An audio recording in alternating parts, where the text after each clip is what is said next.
Hey citizens and Indian football fans, welcome back to my channel. And आज हम बात करने वाले हैं as for the title says and here you can see India versus Myanmar.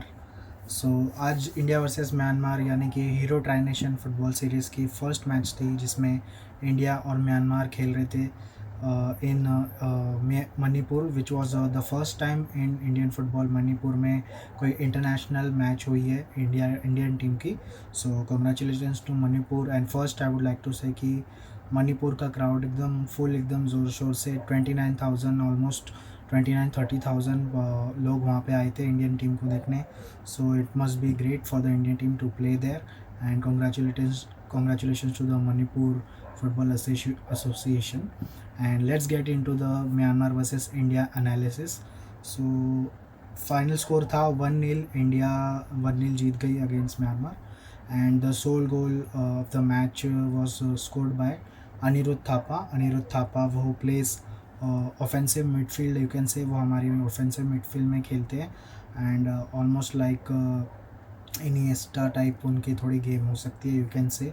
उनकी position हो सकती है इनिएस्टा शावी या उनके जैसी हो सकती है. बट अगेन अनिरुद्ध थापा ने बहुत अच्छी परफॉर्मेंस की. बट एक चीज़ मैं यहाँ पे बोलना चाहूँगा गाइस. सबसे पहली चीज़ मैं एनालिसिस में बोलना चाहूँगा पॉइंट कि आईएसएल में हमने कितनी बार देखा. हमने सेमीफाइनल में भी देखा, हमने फाइनल में देखा, हमने केरला ब्लास्टर्स के जो मैच थी जो इंडियन सुपर लीग में जो इतना बड़ा इंसिडेंट हुआ. केरला ब्लास्टर्स की टीम पूरी वॉकआउट कर दी against Bangalore FC and kind of you can say Bangalore FC को कारमा मिला जब उनके अगेंस्ट में भी एक डिसीजन गया रेफरी का जो कि बिल्कुल भी पेनल्टी नहीं थी. तो फर्स्ट ये केरला ब्लास्टर्स से आई थिंक ये स्टार्ट हुआ अप्रोर अगेंस्ट द रेफरीज. वैसे पहले से बहुत सारे रेफरीज के डिसीजंस इंडियन फुटबॉल में आईएसएल पर्टिकुलर में इतने अच्छे रहते नहीं हैं. मतलब आई डोंट नो उनको रेफरी का जो यू कैन से कोचिंग या जो उनको सिखाते हैं या जो भी ट्रेनिंग्स वगैरह होती है आई डोंट नो वो कहाँ पे होती है इंडियन रेफरीज़ की. क्या वो फीफा सर्टिफाइड होती है या एएफएफ कंडक्ट करवाता है आई डोंट नो. बट हमने सुना है कि आईएसएल और Barclays sorry English Premier League जो है ये दोनों मिलके इंडियन रेफरीज़ को थोड़ा इम्प्रूव करने का उन्होंने मतलब you can say kind of mutual agreement sign किया था. बट उसका असर ज़्यादा कुछ मुझे दिख रहा नहीं है. आई डोंट नो प्रैक्टिकल कितना फॉलो हो रहा है. सो या तो मेन बात ये थी कि आज हमारा स्कोर 1-0 सिर्फ इसलिए रहा है बिकॉज जो रेफरी थे उन्होंने क्लियरली दो पेनल्टी जो थी सुनील चेत्री के अगेंस्ट दो पेनल्टी क्लियरली जो कि देना चाहिए था रेफरी को actually. And from where I have heard कि ये जो आज के रेफरी थे वो फीफा रेफरी थे यानी कि एआईएफएफ के लोकल या आईएसएल के रेफरीज नहीं थे, फीफा की तरफ से थे. सो अगर फीफा के रेफरीज इतनी गंदी रेफरिंग कर रहे हैं पता नहीं उनकी नेशनलिटी क्या थी. बस मोस्ट प्रोबेबली तो मुझे इंडियन ही लग रहे थे उनके फिज़िकल अपीयरेंस से. बट या बैड थिंग ये हुई कि दो क्लियर पेनल्टी हमको उन्होंने डिनाई किया. पहले तो सुनील चेत्री के ऊपर दोनों पेनल्टी थी तो हमारा स्कोर 3-0 हो सकता था. और एक गोल जो सुनील चेत्री ने मारा था वो क्लियरली ऑन साइड था. आई डोंट नो वाई और आई डोंट नो हाउ. वो जो लाइन्समैन था पता नहीं उसको किस एंगल से वो ऑफ साइड लगा. जब हम रिप्ले में देखते हैं तो वो क्लियरली ऑन साइड था. ऐसा भी नहीं है कि सुनील चेत्री थोड़ा सा मार्जिनल जिसको बोलते हैं मार्जिनल ऑफ साइड तो हम लाइन्समैन को दे सकते हैं. हाँ चल एक ह्यूमन एरर हो सकता है मैच में एक दो बार, लेकिन जब वो रिपीटेटिव होता है ना तो काइंड ऑफ बहुत अनोइंग लगता है टीम्स को. एंड इगोर स्टिमैच जो हमारे कोच है उन्होंने भी बताया मैच के बाद बोला कि हमारे लिए स्कोर 3-0 होना चाहिए था आसानी से. बट अगेंस्ट रेफरी के बहुत बैड डिसीजंस हुए. एनीवेज 1-0 हम जीत चुके हैं और मेरे लिए तो ये स्कोर 4-0 है बिकॉज दो पेनल्टी को मैं काउंट कर रहा हूँ. एक थापा के गोल को काउंट कर रहा हूँ और एक सुनील चेत्री के गोल को जो कि ऑफसाइड रूल कर दिया गया था. तो 4-0 is for me. So next thing is कि प्ले की बात करें तो I like the play because जो हमारे आईएसएल में जितने टीम्स है फॉर एग्जांपल मुंबई सिटी के प्लेयर्स लाल वाला चांगटे एंड मेहताब सिंह के डायगनल पासेस हम जो मुंबई सिटी मैचेस में देख रहे थे तो बिपिन सिंह वो भी हमको काफ़ी देखने को मिला. एंड अनदर थिंग इज़ कि Lal Chhangte was not very best उनकी परफॉर्मेंस आईएसएल के हिसाब से बोले तो.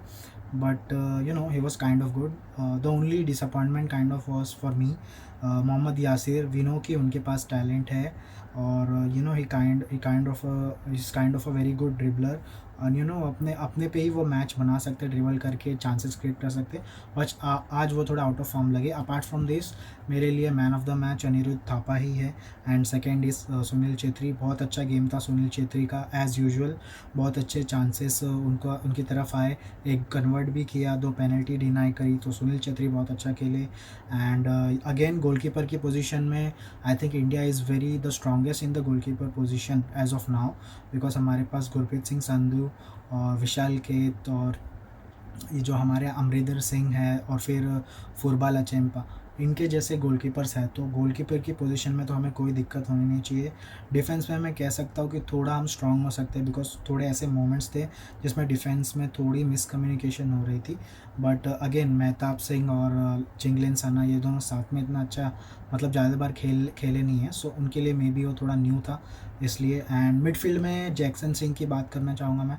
जैक्सन सिंह जो कि केरला ब्लास्टर्स के लिए खेलते हैं, सो आई थिंक जैक्सन सिंह बहुत अच्छा आज उन्होंने परफॉर्म किया। जो उनका रोल था बहुत अच्छे से उन्होंने kind of a defensive midfielder का रोल निभाया। लाइक एक बॉल मिस हो गई एंड थोड़ा एक काउंटर अटैक का खतरा हो सकता है, तो वहाँ पे हमको जहाँ पे भी ये हो सकता था वहाँ पे जैक्सन सिंह ने काउंटर अटैक को काइंड ऑफ स्टॉप किया मेरे हिसाब से।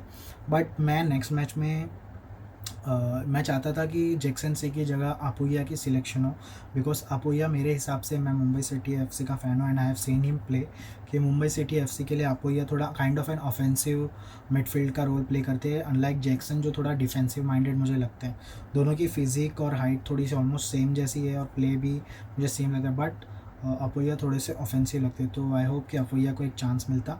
अपार्ट फ्रॉम दैट विंग्स पे बिपिन सिंह, मैं उनको 10 में से 9 दूंगा। Vipin Singh was again very good. उनके रन्स जो थे जो हम मुंबई सिटी एफसी में देख रहे थे लेफ्ट विंग से, बहुत अच्छे रन्स अभी भी बना रहे थे। बस फाइनल एंड प्रोडक्ट जो है हमारा, जो फिनिशिंग जो है, जो हम क्रॉसेस डालते हैं बॉक्स में, वो थोड़ी बेटर क्वालिटी के करने पड़ेंगे मेरे हिसाब से। So all in all India versus Myanmar, मैं इनको इस मैच को ये बोलूँगा कि बहुत ही अच्छा मैच था। ऐसा नहीं कि हम थोड़े रस्टी लग रहे थे and you know again we were like कि अरे यार इंडियन फुटबॉल वैसे ही है, कुछ प्रोग्रेस नहीं दिख रहा है। बिल्कुल प्रोग्रेस दिख रहा है। एंड इगोर स्टिमैच को भी मैं बोलना चाहूँगा, क्रेडिट देना चाहूँगा, बिकॉज बहुत लोग ने बोला कि उनकी सिलेक्शन सही नहीं है, बट उनका आंसर ये था कि ये जो टूर्नामेंट है हीरो ट्राई नेशंस, वो AFC कप के लिए वो उसको दिमाग में रख के इस टूर्नामेंट में नहीं जा रहे हैं। वो कोर ऑफ द टीम जो कि पिछले 6-7-8 महीने से, 1 साल से 1.5 साल से जो टीम्स चल रही है, उसको ही रखना चाहते हैं ताकि उसकी केमिस्ट्री ना बिगड़े। और मेरे हिसाब से ये सीज़न ISL का एंड भी हो गया है, तो आई डोंट थिंक इतना कुछ इम्पैक्ट पड़ता है अगर कोई दूसरे अलग प्लेयर सिलेक्ट कर। और उसके बावजूद हमको इतना चांस भी नहीं था, उतना टाइम भी नहीं था कि एक हमारा 1-2 महीने का 1.5 महीने का कैंप था, तो ऐसा भी नहीं था। बहुत शॉर्ट कैंप था जिसमें उनको तैयार करना था टीम को। सो अगर वो सिलेक्ट करते कोई दूसरे players, so I think chemistry यहाँ पे बिगड़ सकती थी। सो इगोर स्टिमैच वंस अगेन मेरे हिसाब से तो ठीक है अभी तक। एंड नेक्स्ट मैच की मैं बात करूँगा अगेंस्ट किर्गिस्तान।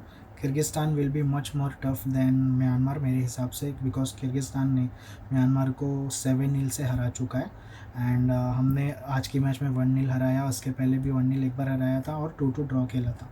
हालांकि आई विल से कि we are capable of matching Kyrgyzstan, but मेरे हिसाब से किर्गिस्तान इस गेम की टॉप टीम रहेगी and Kyrgyzstan will be the one to beat obviously.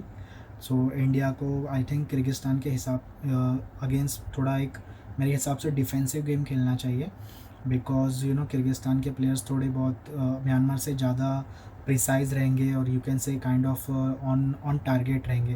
Myanmar को भी चांसेस मिले थे आज के दिन, बट उन्होंने वो चांसेस को मतलब ग्रास्प नहीं किया, अडेप्ट नहीं किया उस चांसेस को। बट किर्गिस्तान के अगेंस्ट अगर ये मिस्टेक्स हम करेंगे डिफेंडर्स हमारे, तो I think Kyrgyzstan will capitalize on that opportunity. So yeah all in all India versus Myanmar मेरे लिए was a very good game. मैंने पूरा गेम देखा and it felt good after 9 months, almost 1 year, to watch the Indian national team play. And again credit to the Manipur football association, और वहाँ पे जो जितने भी लोग आए थे ऑलमोस्ट 30,000 बहुत आवाज़ कर रहे थे, so credit to them. 1-0 and yes, good victory for us, and we'll see you in the next video and I hope Kyrgyzstan के अगेंस्ट हम जीते। एंड yes, मैं एक वीडियो बनाऊंगा, सो मेडिका कप के ऊपर वीडियो रहेगा, जो कि एक मेडिका कप है जो आने वाला है। इसमें हमारी इंडियन टीम पार्टिसिपेट करने वाली है और दूसरी टीम्स भी रहेगी। सो या उसके ऊपर मैं एक वीडियो बनाऊंगा। So guys please subscribe and thank you for watching.